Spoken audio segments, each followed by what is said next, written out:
Gérald Darmanin, bonsoir. Bonsoir. Alors, vous êtes ici aujourd'hui pour nous présenter votre reconversion en influenceur du sexe ou sexfluenceur, ou aussi influencex. Vous étiez avant ça homme politique. Aujourd'hui, vous allez nous présenter votre nouvelle marque de vaseline, Darmanus, la sécurité en profondeur. Mais avant ça, pour nos auditeurs qui ne vous connaîtraient pas, j'aimerais faire un petit point sur votre carrière. Donc, dans un premier temps, vous avez été maire de Tourcoing en 2012 et 2014. Vous avez été ministre de l'Action et des Comptes publics en 2017, puis ministre de l'Intérieur. Vous avez été accusé de viol par plusieurs femmes en 2017 et par 22 hommes en 2026. Vous êtes condamné à 15 ans de prison, dont 1 an ferme. Et c'est là que vous écrivez votre premier livre, votre premier nouveau livre, si je puis dire, Insécurité anale, 200 conseils pour une sodomie propre et sans bavure. Alors, la première question que j'aimerais vous poser, Gérald Darmanin, c'est comment fait-on pour devenir influenceur du sexe? Alors déjà, merci de votre invitation. Alors, comment on devient influenceur du sexe? Alors, vous savez, moi, c'est très simple. J'ai toujours été attiré par le sexe, par la pornographie. Oui. Et donc, certains disent même que vous étiez un peu un malade sexuel, un détraqué sexuel. Moi, je reprends les termes de Xavier Bertrand. Il m'a violé sur le parking. Monsieur c'était il y a longtemps, Jean-François Copé aussi, dans une Bentley, je crois. Non, c'était dans le Porsche Cayenne de sa femme. Dans le Porsche Cayenne de sa femme. C'est ça. Mais alors comment fait-on pour devenir influenceur du sexe? Alors comme je vous l'ai expliqué, moi j'ai toujours eu des problèmes à d'érection. J'ai toujours été considéré comme une victime, comme une victime sexuelle. Et j'ai toujours voulu essayer d'aller au-delà de mes problèmes. Et très vite, j'ai compris que pour ça, il fallait s'engager sur la voie des réseaux sociaux. Donc dans un premier temps, Xhamster, Pornhub aussi. Et mais à l'époque, je ne pouvais évidemment pas le faire car j'étais homme politique et c'était un petit peu problématique pour mon image. Ça aurait été un petit peu incongru de se lancer dans cette carrière. Voilà. Oui, en fait. Si on peut parler d'une carrière, est-ce que c'est une carrière que vous faites? Oui, bien sûr. Ah oui, je suis travailleur du sexe. Il y a pas de problème là-dessus. C'est une carrière, c'est une reconversion professionnelle. Mais comme vous le disiez, c'est vraiment quelque chose qui est intervenu en 2028 lors de mon incarcération à Fresnes, où je fais la connaissance de mon ami, de mon nouvel ami, je dirais, Marc Coubeau. Oui, Marc Coubeau, donc dit le matraqueur de cul, donc qui était maton, surveillant pénitentiaire, pardon. C'est exact. À la prison de Fresnes. Et donc, qui était considéré un petit peu comme celui qui faisait punition. Oui, il excellait d'ailleurs dans ce domaine. Sa spécialité, c'était la matraque électrique dans le cul. J'allais y venir. Là, vraiment, il était très très fort, que ce soit dans les douches ou dans les vestiaires. Il exerçait bien sa profession. En fait, c'est depuis.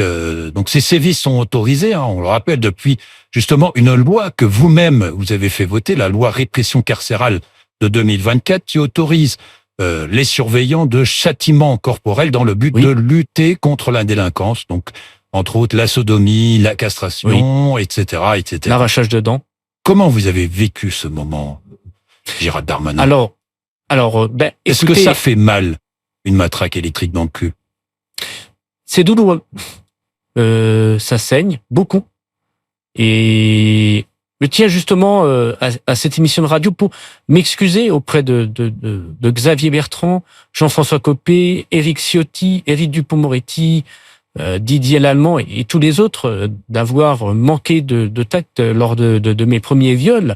Je n'étais pas formé correctement. Vous manquiez sûrement un peu d'expérience. Est-ce que vous pensiez que ça faisait aussi mal? Eh bien, écoutez, je me doutais bien que ce ne devait pas être une activité fort plaisante, mais tant qu'on n'a pas fait l'expérience de la pénétration anale, on ne peut pas vraiment s'imaginer quel effet ça fait. Gérald Darmanin, êtes-vous homosexuel? Je suis trisexuel.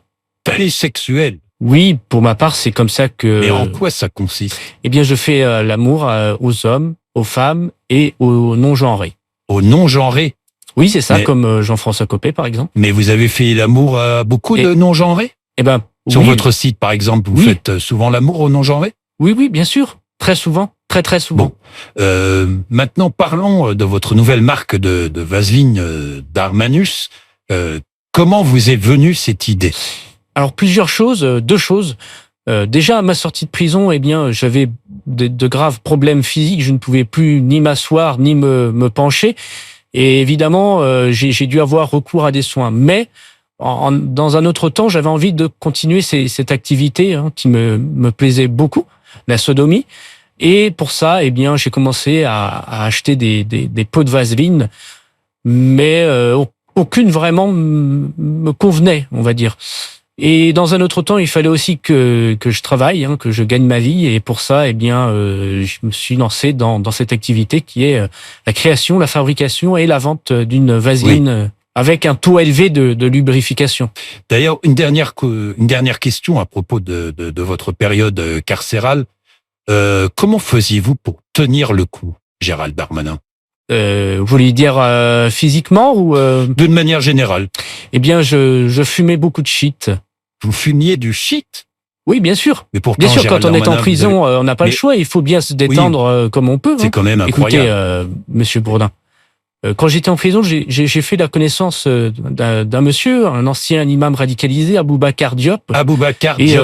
ce monsieur me procurait régulièrement du shit. C'est quand même fou de se dire que cet homme est probablement en prison à cause de vous Oui, et qu'aujourd'hui, Écoutez. il vous a vendu du shit. Oui, mais écoutez, c'est des aléas de la vie. Très bien. Bon, revenons-en à la vaseline. Comment fait-on pour fabriquer de la vaseline, Gérald Darmanin? Alors moi, j'utilise une technique 100% bio puisqu'il s'agit de mon sperme. De votre sperme, mais alors, Oui, c'est-à-dire, expliquez-moi. eh bien, je me branle dans une éprouvette et ensuite on mélange ça avec du manioc, du gingembre, un pot d'huile de Oui. colza et voilà. Alors justement, là, j'ai un pot avec moi. Est-ce que je peux prendre... Ah oui, bien sûr, ce je l'ai pot? ramené Oui. exprès. C'est notre D'accord. dernière gamme. Alors, je vais prendre le pot. Oh là là, Ah, ça oui. fouette. Ah dis oui, donc. au C'est début- votre sperme qui sent comme ça? Oui, non, c'est pas mon sperme. Oh mon Dieu. C'est vrai, ça quand on n'est chlingue. pas habitué, ça peut être un peu impressionnant. Ah, ça pue Mais la c'est ce qu'il y a merde. de mieux sur le marché. alors. L'infection, Gérald Darmanin. Oui, mais il faut s'habituer. Et encore une fois, c'est que pour les utilisateurs. Merci d'être venu au micro de Merci à FTG, vous. Gérald Darmanin. Tenez, reprenez ça et puis bien foutez-moi le camp. Ouais. C'est disponible sur mon site. Non, fermez-la et barrez-vous. Bon. Barrez-vous.